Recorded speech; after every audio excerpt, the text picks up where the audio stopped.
In 1971, Don McLean would release his song, American Pie. But February made me shiver with every paper I deliver. Bad news on the doorstep. I couldn't take one more step. I can't remember if I cried when I read about his widowed bride. But something touched me deep inside the day the music died. It's no secret that song is a reference to the February 1959 plane crash that would end up taking the lives of the Big Bopper, Ritchie Valens, and Buddy Holly. And while on that day the musicians would die, I think it's always important to remember that the seed that they planted would actually continue to sprout. And in this post, I want to talk specifically about Buddy Holly and the way that he would end up influencing not only change within the music industry, but how he would inspire musicians across geography and genres.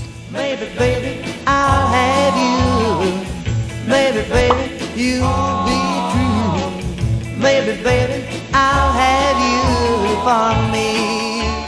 Keeping in mind that Buddy Holly's tenure within the music industry was incredibly short-lived. I mean, we're talking about less than 5 years. It would be 1955 where he would open for Elvis 3 times, and that's also the year where he would make the decision to pursue music as a full-time career. He would be discovered by a Nashville scout, which would lead to a record deal with Decca Records, an experience that he just wouldn't enjoy because he felt like he had no real creative control in the process, and that essentially Nashville was trying to force the Nashville sound onto a rock and roll act. See, they have a terrible thing about producers thinking that it's their record. You know? And he got a dose of Nashville early. He went there and it was like they had a bluegrass band back in Buddy Holly singing rock and roll. So needless to say, Buddy was not happy with the outcome of the recording sessions. That'll be the day when you say goodbye. That'll be the day when you make me cry. So Buddy ended up heading out to Clovis, New Mexico to work with Norman Petty, who's considered to be one of the founding fathers of rock and roll. And the experience was completely different, in large part because Buddy actually got to play the guitar, actually got to do the lead guitar parts.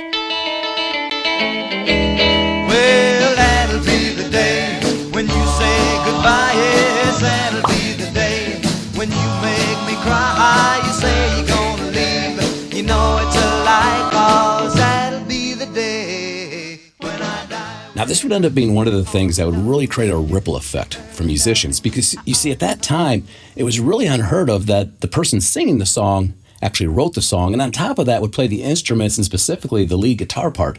And this would end up having an inspirational impact on a number of musicians, especially a number of musicians across the Atlantic over in the UK. One specific group would be a young band called the Quarrymen that would eventually be known as the Beatles. And in fact, the first recording that they would do with John Lennon would be a cover of That'll Be the Day. Well, that'll be the day when you say goodbye. Yeah, that'll be the day when you make me cry. The other reason we loved Buddy was that he wrote. He wrote his stuff. Elvis didn't write his stuff. Loved Elvis, but he didn't write his stuff. That's right. So Buddy wrote and played the solos. Yeah. So he was a self-contained guy, which is what we were trying On his Fender Strat, yeah. Yeah. He was the only one. And the reason he is, you know, like he was right in there with Elvis, but he was the only one to come along that didn't sound like Elvis and had his own style. And he was the first to write his own songs. He wrote a lot of great songs. So Buddy Holly would end up inspiring other artists to write and record their own music. But in addition to that, when he would make the decision to essentially reject the Nashville way of doing things, especially when you think about that Waylon Jennings was right there to observe it, he would actually end up setting into motion something that a number of years down the road would end up being called Outlaw Country. Now, Outlaw Country is a subgenre within country, and it's not about promoting, outlaw behaviors. It's actually about musicians that I guess were outlaws within Nashville because they wanted to do things their way. They didn't want to have that prescribed Nashville sound, just forced onto them. And we're talking about artists like Waylon Jennings, Johnny Cash, Willie Nelson, Chris Christopherson, David Allan Coe, Charlie Daniels, a number of other bands, Hank Williams Jr. And essentially, the result of it was artists that would sing about taboo topics such as drinking and smoking weed.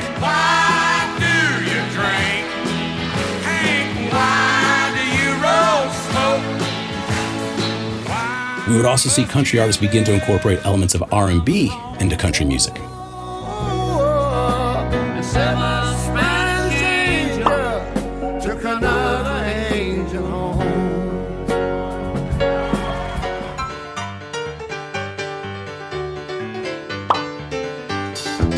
I came down with a broken heart just to start my... What effect did Buddy Holly have on your music, your career, and your life? An attitude. Buddy was what I call an upper. He was laughing all the time. But he had another side to him, too. You messed with him, you didn't want to mess with him. So there you go. Buddy had a little attitude in him. Maybe that's the seed of Outlaw Country right there. But he also had some guitar chops to go along with that attitude. Which is what we were trying to emulate. And we were trying to, the first thing we could not work out was the beginning of That'll Be the Day. And then I think George came up. He got it. I was like, what? So, how did you do that?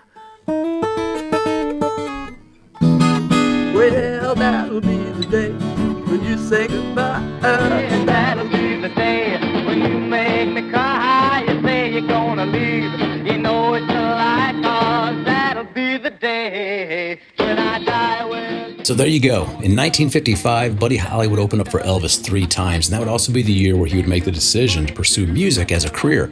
Unfortunately, by 1959, that dream would come to an end. But that's all the time that was necessary for him to go on to influence the Beatles, Rolling Stones, Eric Clapton, the Hollies, among other rockers, as well as become an inspiration and a role model for future outlaw country artists, such as obviously Waylon Jennings and Johnny Cash, Chris Christopherson, Willie Nelson, and many others. And those outlaw country artists would actually go on to inspire a next generation of rockers, such as James Hetfield of Metallica, Jack White of White Stripes, Aaron Lewis of Stain, Dave Grohl, the Foo Fighters, and others. So, with that being said, this is a great time for us to show some appreciation to Buddy Holly, as on September 7th, it will actually be recognizing his 86th birthday.